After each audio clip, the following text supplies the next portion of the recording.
Hello अस्सलाम वालेकुम viewers, कैसे हैं आप सब। उम्मीद करती हूँ सब खैरियत से होंगे।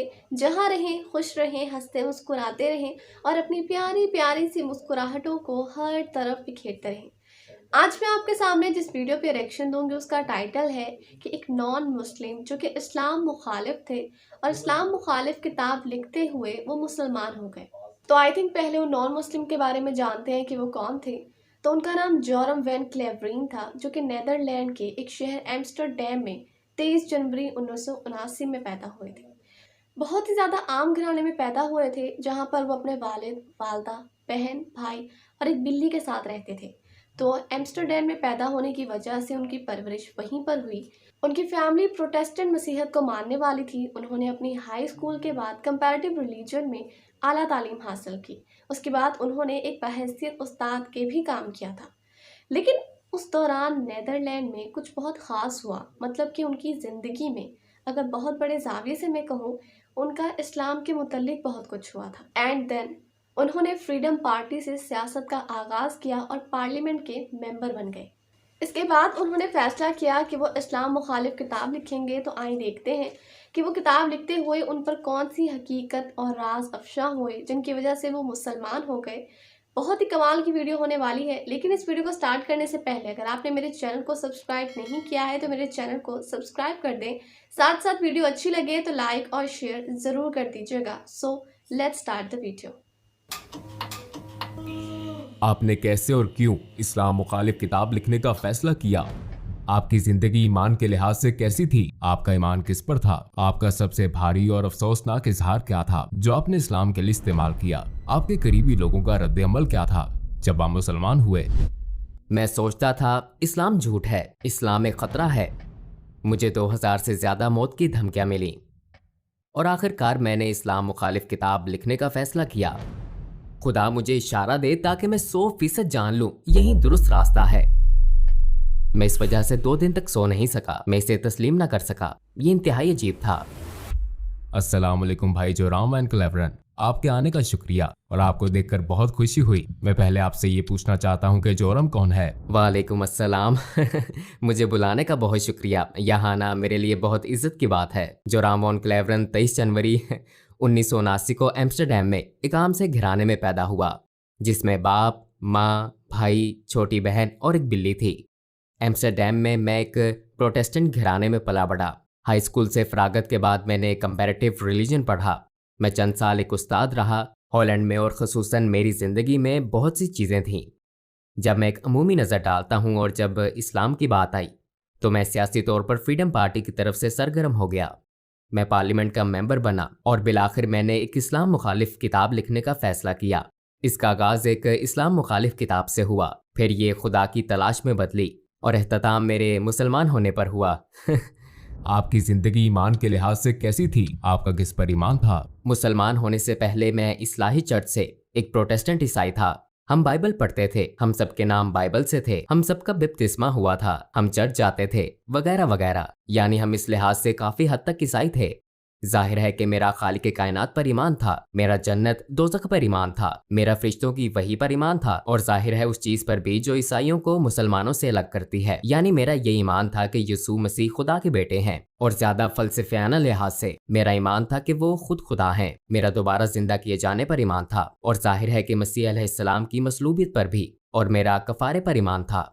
लेकिन ट्रिनिटी एक इंतहाई पेचीदा तस्वुर है, ख्वाह आप माने या नहीं, ये वाकई बहुत पेचीदा है, क्योंकि बाइबल में खुदा के बारे में कहा गया है कि खुदा लाफानी है। लेकिन अगर आप लाफानी हैं लेकिन फिर भी आप मर जाते हैं तो आप बैक वक्त लाफानी और फानी नहीं हो सकते। यही वो चीज़ थी कि जब मैं ज़रा बड़ा हुआ, 16-17 साल का, तो मैंने इस पर एतराज़ात शुरू किए कि ये लॉजिकल बात नहीं है। मैंने कई लोगों, पादरियों, तबलीगियों, हत्ता के रब्बियों से बात की, लेकिन मिलने वाले जवाब ज़्यादा तसल्ली बख्श नहीं थे। उसने इसे मेरे लिए पेचीदा बना दिया और मेरे जहन में इस किस्म के कुछ शकूक रह गए थे। लेकिन मैंने कहा ठीक है, इसको छोड़ो। और मैंने एक जज की तरह सोचा, बस यकीन कर लिया। और शायद मैं इतना ज़हीन नहीं कि सारी बात समझ सकूं। इसके बावजूद मैं खुदा पर ईमान रखता था। मेरा फिर भी ईमान था कि मसीह अलैहिस्सलाम एक बहुत अहम शख्स हैं। मेरा ईमान था कि वो खुदा के बेटे हैं, लेकिन इसकी हकीकत को मैंने इसी पर छोड़ दिया।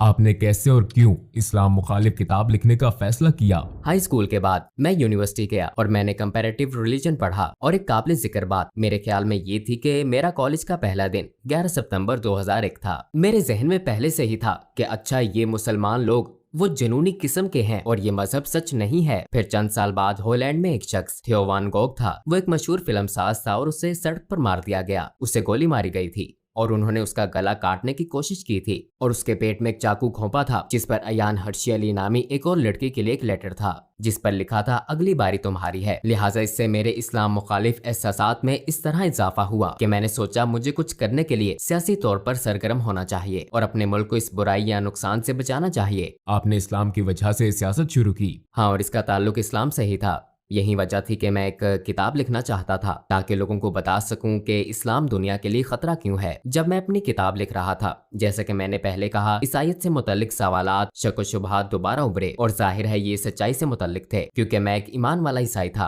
और मेरे ईसाईयत के सवालात को बिलाखिर इस्लामी अंदाज में जवाब मिला। क्योंकि जाहिर है जब मैंने किताब लिखनी शुरू की तो बहुत से लोगों का ख्याल था कि ये कोई सियासी किताब है, लेकिन ये सियासी इतनी नहीं थी। ये एक मजहबी किताब थी क्योंकि मैं लोगों को बताना चाहता था कि इस्लाम एक खतरनाक मजहब क्यों है और मैंने इसे एक ईसाई नुक्ता नजर से लिखा था। लिहाजा आगाज में मैंने ईसाईयत में खुदा के तसव्वुर और इस्लामी तसव्वुर के दरमियान मवाजना शुरू किया, लेकिन चूंकि मुझे ट्रिनिटी के बारे में ये शकूक थे और मुझे इस्लाम में तौहीद यानी खुदा का एक होना नजर आया। हाँ, ये ज्यादा माकूल बात लगती है और फिर मैंने सोचा ठीक है, मैंने बाइबल दोबारा पढ़ी ताकि अपना ईमान ताजा करूं कि इस्लाम में तौहीद का तसव्वुर ईसाई तसव्वुर क्यों नहीं है। लेकिन जब मैं पुराना ओहदनामा पढ़ रहा था और मैंने देखा कि पुराने ओहदनामे में पैगंबर ने कहा था एक खुदा एक खुदा एक खुदा, और फिर मैंने सोचा ठीक है, मैं नए ओहदनामे में सिर्फ यीशु मसीह के अल्फाज देखूंगा। और फिर मुझे नए ओहदनामे में ये कहानी मिली। एक शख्स मसीह अलैहिस्सलाम के पास आया और पूछा जिंदगी में अहम तरीन चीज क्या है, मैं जन्नत कैसे पा सकता हूँ। उन्होंने जवाब दिया 2 चीजें हैं, ऐ इसराइल तुम्हारा खुदा एक है, अपने पड़ोसी के साथ ऐसा सलूक करो जो तुम अपने साथ चाहते हो। तो मैंने सोचा अच्छा यीशु मसीह भी यही बात कर रहे हैं, ऐ इसराइल तुम्हारा खुदा एक है। लिहाजा मैंने सोचा कि खुदा का ये मुकम्मल मुसलमान तसव्वुर ज्यादा माकूल लगता है और ये वही तसव्वुर है जो मुझे पुराने और नए ओहदनामे में मिला था। और मैंने जाना कि ईसाईयत बतौर मजहब कुछ और सिखाती है, लेकिन ये खुदा का वो तसव्वुर नहीं है जो मुझे बाइबल में मिला। चनाचे कई हफ्तों के मुताले, हर किस्म की किताबें पढ़ने फिर दोबारा पढ़ने के बाद मैंने सोचा ठीक है, शायद खुदा की यकताई ही वो चीज है जो हक है। तो इस तरह इसका आगाज हुआ। अपनी तहकीक के दौरान आपने कौन से वसाइल इस्तेमाल किए? चूंकि मैं काफी हैरान परेशान था, लिहाजा मैंने उन मजहबी मामलात पर कई अथॉरिटीज को खत लिखे और एक तहरीर मैंने शेख अब्दुल हकीम मुराद को लिखी थी जो कैम्ब्रिज यूनिवर्सिटी के प्रोफेसर हैं। ये जाहिर है एक लिहाज से बड़ी अजीब बात थी क्योंकि मैं पहले एक सियासतदान था, फिर भी मैं इस्लाम मुखालिफ मकसद से इस्लाम के खिलाफ एक किताब लिख रहा था और मैं दूसरे मुल्क के मुसलमान प्रोफेसर से पूछ रहा हूँ क्या आप मेरी मदद कर सकते हैं। लिहाजा मैंने उन्हें बताया कि मैं एक किताब लिख रहा हूँ, मेरे जहन में बहुत से सवालात हैं। लिहाजा सादा अल्फाज में मैंने कह दिया कि मैं क्यों सोचता हूँ इस्लाम दहशतगर्दी को फरोग दे रहा है, ये औरत, ईसाईयत और दूसरी चीजों का मुखालिफ क्यों है। और शायद 6 हफ्तों बाद उन्होंने मुझे एक तफसीली ईमेल भेजी और बराह रास्त समझाना शुरू किया। मेरे बहुत से सवालों के जवाब दिए, लेकिन मुझे ये भी कहा गया कि आपको ये आर्टिकल पढ़ना होगा, ये किताब वो किताब पढ़नी होगी, उस शख्स से पूछना होगा। उनके समझाने का अंदाज बहुत तफसीली था, लेकिन बिलाखिर तमाम किताबें और मज़ामीन पढ़ लेने के बाद मैंने पुराने ओहदनामे के पैगंबरों और मोहम्मद सल्लल्लाहु अलैहि वसल्लम के दरमियान मवाजना किया। अब मेरे पास कोई एतराज ना था कि वो सब पैगंबर हैं और ये नहीं है, और मैंने सोचा अच्छा अगर मैं इन्हीं बुनियादों पर हजरत मूसा को तस्लीम करूं लेकिन पैगंबर सल्लल्लाहु अलैहि वसल्लम को तस्लीम न करूं तो फिर ये कुछ और बात है। मैंने सोचा मैं इन्हें पैगंबर क्यों नहीं समझता। मैंने सोचा शायद इसलिए कि उनकी बहुत सी बीवियां थीं, लेकिन फिर जब आप हजरत सुलेमान को देखते हैं या आप हजरत दाऊद इब्राहिम अलैहिस्सलाम को देखते हैं, पुराने ओहदनामे में कई अफराद का जिक्र है जिनकी 1 से ज्यादा बीवियां थीं। हत्ता कि जब आप गैर मजहबी किताबों में देखते हैं तो सकाफती तौर पर यूरोप, अफ्रीका, एशिया, हर जगह ऐसे मर्द हैं जो कई वजूहात की बिना पर कई बीवियां रखते हैं। तो मैंने सोचा कि अच्छा ये भी कोई वजह नहीं हो सकती। तो एक एक करके ये तमाम वजूहात यकजा हुई। बिलाखिर मैंने सोचा कि मुझे कहना पड़ेगा ये सब पैगंबर नहीं है, मगर मेरा इस पर ईमान ना था क्योंकि मेरे ख्याल में जो काम उन्होंने किए, जो बातें उन्होंने की, जो मुअज्जात दिखाए, वो अपनी बातों और कामों से साबित शुदा थे। लिहाजा फिर तो वो हैं। और फिर मैंने कहा फिर मुझे ये तस्लीम करना पड़ेगा कि मोहम्मद सल्लल्लाहु अलैहि वसल्लम भी पैगंबर हैं, लेकिन मुझे इसमें शुबा था। तो पहले मैंने सोचा कि तारीख मुझे बताती है कि वो सबसे बुरे शख्स हैं। फिर मैंने कहा कि शायद वो इतने बुरे ना हो, लेकिन वो पैगंबर भी ना हो, और फिर आखिर मुझे ये शुबा होने लगा कि वो पैगंबर ही हैं। हाँ, इसी बात ने मुझे एक बार फिर कई किताबें पढ़ने पर मजबूर किया। और एक बात जो मेरे ख्याल में अब्दुल हकीम मुराद के बारे में बहुत दानिशमंदाना थी, वो ये थी कि उन्होंने कहा, तुम इस्लाम मुखालिफ दलाइल पर जो किताबें पढ़ते हो वो गैर मुस्लिमों ने लिखी हैं। अगर तुम ईसाईयत के बारे में मजीद जानना चाहते हो तो मुल्हिदों की किताबें ना पढ़ो, बल्कि ईसाइयों की लिखी किताबें पढ़ना शुरू करो। वो इस पर क्यों ईमान रखते हैं, उनके दलाइल क्या हैं। लिहाजा इस्लाम के हवाले से भी तुम्हें यही करना चाहिए। इस्लामी असातिज़ा, इस्लामी उलमा वगैरह की लिखी हुई किताबें पढ़ना शुरू करो, और फिर एक ही मौजू पर मुसलमान और गैर मुस्लिम मुसन्निफीन की किताबों का मुवाजना करके तुम देख सकते हो कि कहाँ उन्होंने गलत मोड़ लिया, कहाँ अल्फाज का गलत अंदाज में तर्जुमा किया। बाज़ मर्तबा गैर दानिस्ता तौर पर वो नहीं जानते कि कहाँ चीजें शामिल हुई, कहाँ खारिज हुई। लिहाजा बिलाखिर आपको एक नया मजहब तश्कील पाता हुआ नजर आता है, सिर्फ इन्हीं तमाम बातों की वजह से। और मैंने यही किया। मैंने पैगंबर सल्लल्लाहु अलैहि वसल्लम की जिंदगी पर भी यही किया। मैंने मार्टिन लिंक्स की किताब पढ़ी, the life of the profit, जो मोहम्मद सल्लल्लाहु अलैहि वसल्लम के इब्तदाई माखज़ पर मबनी थी। और जाहिर है ये एक नो मुस्लिम ने लिखी थी, और उसके दलाइल देने का अंदाज, उसके बताने का, लिखने का अंदाज मुझे बहुत पसंद आया, क्योंकि ये सकाफती मुमासलत थी। मसलन मैं किसी मखसूस मौजू वगैरह पर कैसे जाऊं, और पहली मर्तबा मैंने उन्हें देखा एक जंगजू के रूप में नहीं, क्योंकि मेरे जहन में उनकी यही तस्वीर थी, बल्कि मैंने उन्हें एक बाप के रूप में देखा, और उन्हें एक दोस्त, एक उस्ताद और दीगर कई रूप में देखा। और हाँ, तब मैंने उस शख्स को अपने किरदार में देखा, और मैंने कहा मैं बहुत कुछ कह सकता हूँ, लेकिन ये नहीं कह सकते वो अच्छे इंसान नहीं है। चनाचे उनके किरदार ने मुझे मजीद पढ़ने और मजीद जानने पर उकसाया। अपनी तहकीक के दौरान आपको किस चीज ने सबसे ज्यादा हैरान किया? हिंदा से मुतल्लिक कहानी ने कुछ ऐसा था जैसे कोई स्विच हो, जैसे मुझे बदलना होगा। और इसकी वजह ये थी कि मैंने सोचा हिंदा वो एक दुश्मन अबू सुफियान की बीवी थी, और एक तरह से उसने नबी के महबूब चचा हमजा रजी अल्लाह अन्हु को कत्ल करने के लिए रकम दी थी। और मैदान जंग में ऐसा हुआ वो शहीद हो गए, हत्ता कि उन्होंने उनकी लाश के कान नाक काट कर हर जगह घुमाए और लाश की बेहुरमती की। बिलाशुबा पैगंबर सल्लल्लाहु अलैहि वसल्लम इस वाक़े से बहुत गमगीन थे, और फिर कई साल बाद वो ताकतवर हो गए। वो मक्का में बरसरे इक़्तिदार आ गए, और फिर वहाँ हिंदा मौजूद थी, और मैं ये किताब में पढ़ रहा था, और मैंने सोचा कि अच्छा अब इसे मसलूब किया जाएगा, इसके हाथ काटे जाएंगे या कोई और सजा दी जाएगी। लेकिन उन्होंने कहा अभी मैं इसकी शक्ल नहीं देख सकता, लेकिन सबको माफ कर दिया गया है, और अगर तुम यही मुसलमानों के साथ रहना चाहती हो तो ऐसा मुमकिन है, और अगर नहीं तो जा सकती हो, लेकिन अब खून रेजी खत्म हो चुकी है। और मैंने सोचा कि उसे माफ कर दिया गया। अगर आप अपने रिश्तेदार के कातिल को माफ कर सकते हैं, खसूसन अपने महबूब चचा के कातिल को, जिसने लोगों के सामने उनके जिस्मानी अज़ा की नुमाइश की हो आपकी और आपके नजरिए की तहकीर के लिए, तो इसका मतलब है कि आपका किरदार बहुत अजीम है। ये बहुत बड़ी खूबी है, ऐसी खूबी जो बहुत नायाब है, और उन्होंने यही किया। तो मैंने सोचा हाँ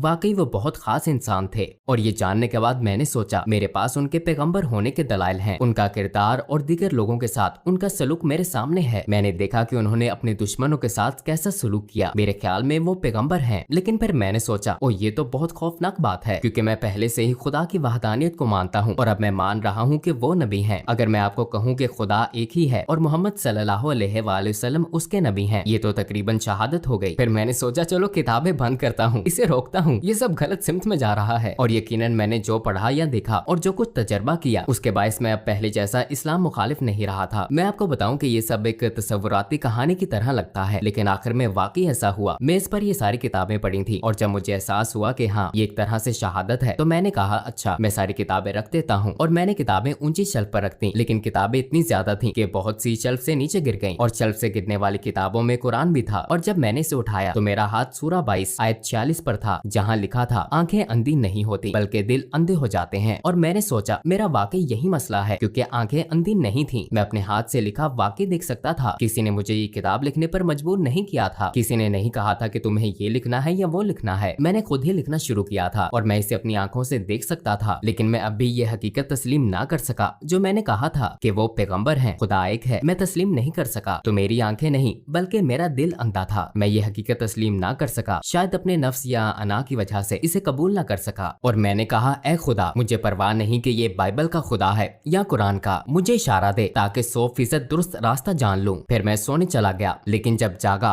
तो मैंने खुद को बहुत महफूज महसूस किया। मैं वाकई बहुत महफूज महसूस कर रहा था। मैंने कभी किसी हवाले से इतना महफूज महसूस नहीं किया। मेरा सारा इस्तराब और शक व शुबहात खत्म हो गए थे, सूरज के सामने बर्फ की तरह। और मैंने खुद से कहा शायद मैं मुसलमान हो गया हूँ। फिर जाहिर है मुझे दूसरे लोगों को भी बताना था। आपके इर्द गिर्द के लोगों का क्या रद्द अमल था जब आप मुसलमान हुए? अस्सलामुअलैकुम भाई और बहनों, हमने देखा है कि हमारे 80% नाजरीन बाशुमूल इस वीडियो के ने हमारे चैनल को सब्सक्राइब नहीं किया है। जैसा कि आप जानते हैं, हम एक गैर मुनाफा बख्श तंजीम है और हमने अपनी वीडियोस पर एड्स बंद रखी हैं। लिहाजा हम सिर्फ इसलिए कह रहे हैं ताकि सच्चाई को फैलाया जाए। ये एक छोटा सा अमल लग सकता है, लेकिन इंशाअल्लाह ये बहुत से लोगों के लिए रहनुमाई का जरिया होगा। आइए अब सब्सक्राइब बटन पर क्लिक करें और एक साथ चलें अब्दियत की तरफ।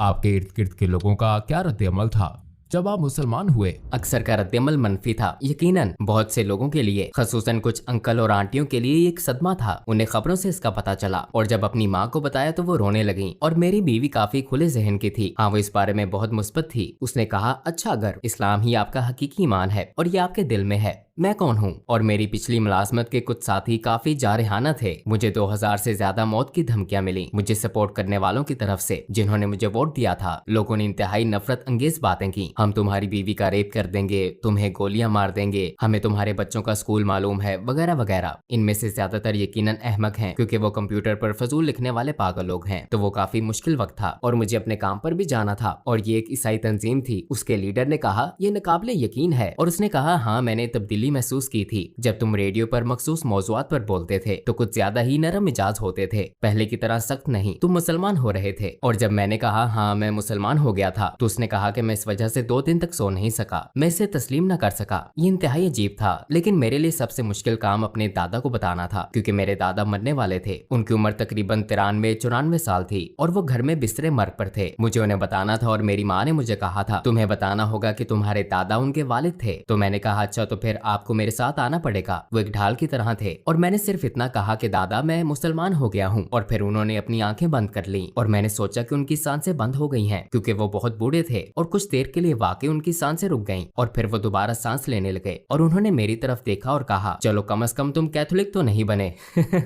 तो ये बहुत मजाहिया बात थी।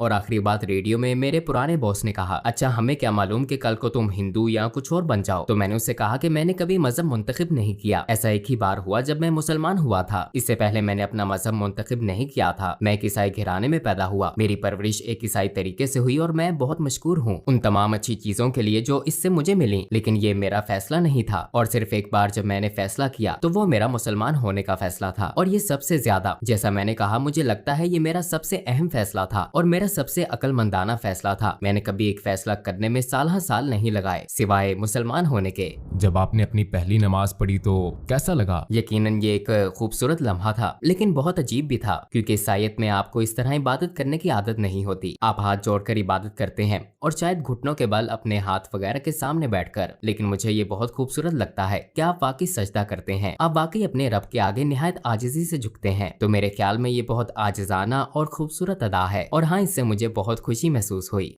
आपको 3 सबसे बड़े किन चैलेंजेस का सामना हुआ जब आपने इस्लाम कबूल किया? यकीनन मुसलमान बनना एक बहुत बड़ा चैलेंज था, क्योंकि मुझे अपने पूरे खानदान को भी बताना था। और ये एक बहुत बड़ा चैलेंज था, ये सोचना कि मुसलमान बनना बहुत मुश्किल होगा, क्योंकि खुसूसन एक प्रोटेस्टेंट ईसाई के तौर पर मजहबी लिहाज से आपको बहुत ज्यादा चीजें नहीं करनी पड़ती। लेकिन बतौर मुसलमान अमली तौर पर दिन में 5 वक्त की नमाज जरूरी है, खाना एक खास तरीके से खाना जरूरी है, एक खास अंदाज से सोचना जरूरी है, आपके लिए हर लम्हा बेहतरीन रहना जरूरी है अपने खालिक से ताल्लुक के बायस। और इस हकीकत की वजह से कि आपको दिन में 5 वक्त नमाज अदा करनी है, ये एक तरह से खालिक की मुस्तकिल याद दहानी है। तो ये आपको एक ईसाई के मुकाबले में इस हकीकत से कहीं ज्यादा आगाह रखता है कि आपका एक रब है। ये मेरा तजर्बा है। और मैं सोचता, ओ आज 5 वक्त की नमाज पढ़ना मैं नहीं कर सकता, मैं नहीं कर सकता, मुझे करना है। तो इस चीज ने सोच मुश्किल बना दी। लेकिन मेरे मुसलमान होने के बाद ये बिल्कुल मुश्किल नहीं था।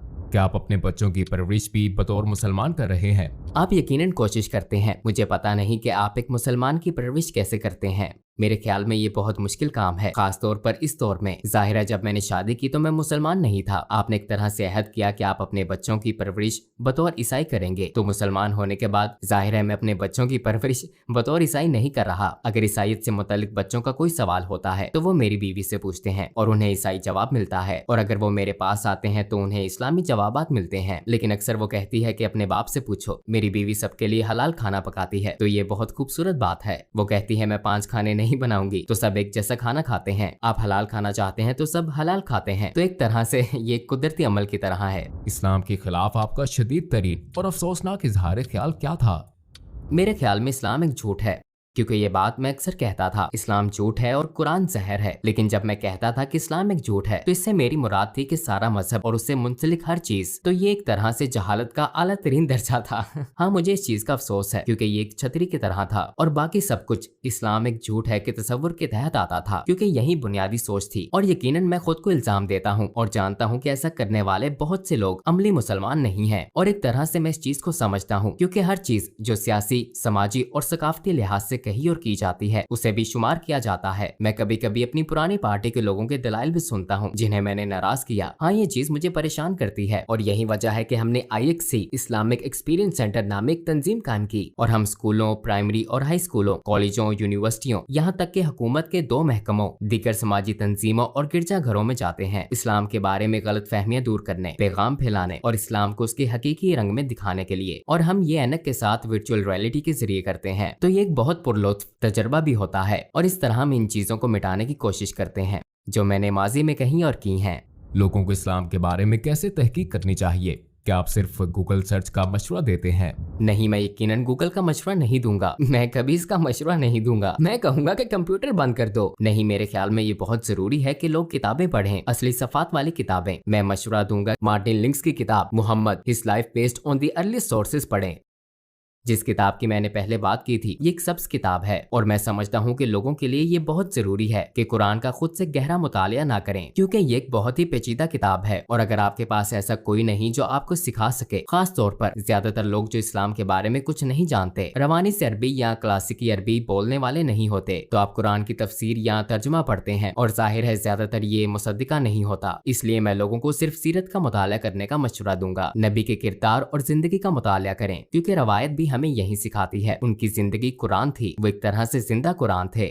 ان کی سنت کا مطالعہ کریں، اور میرے خیال میں یہ اسلام کو دریافت کرنے کا بہترین طریقہ ہے۔ اور آخر میں آپ کیا کہنا چاہیں گے؟ میں مسلمان ہونے کے بعد پہلے سے زیادہ خوش و خرم ہو گیا ہوں، اس لیے میں سب کو مسلمان ہونے کی دعوت دینا چاہتا ہوں، کیونکہ یہ آپ کی روح اور آپ کے دل کو خوشی اور سکون دیتا ہے۔ یہ سچ ہے، یہ آپ کے دل و جان سے ہم آہنگ ہے۔ کم از کم اسے اسلامی نقطہ نظر سے دیکھیں، سیرت نبی کو پڑھنے کی کوشش کریں، سمجھنے کی کوشش کریں کہ مسلمان کس بات پر ایمان رکھتے ہیں، ان کے رویوں سے قطع نظر، کیونکہ مجھ سمیت بہت سے مسلمان ہیں جو مسلمانوں کی طرح نہیں رہتے۔ میں ہمیشہ ایک مسلمان کی طرح نہیں رہتا، حالانکہ رہنا چاہیے مجھے بھی اور باقی سب کو بھی، لیکن آپ تمام مثالوں سے بڑی نبی صلی اللہ علیہ وآلہ وسلم کی مثال کو دیکھیں، اور اگر آپ ان کی زندگی کا مطالعہ کریں تو شاید آپ کو رہنمائی مل جائے، یہ آپ کو سچ کی طرف لے جاتی ہے۔ بہت ہی زیادہ کمال کی اور انفارمیٹیو ویڈیو تھی۔ آپ لوگوں کو کیسی لگی کمنٹ سیشن میں اپنے رائے کا اظہار ضرور کیجیے گا۔ اس کے ساتھ ساتھ اپنا بہت سارا خیال رکھیے گا۔ اللہ حافظ۔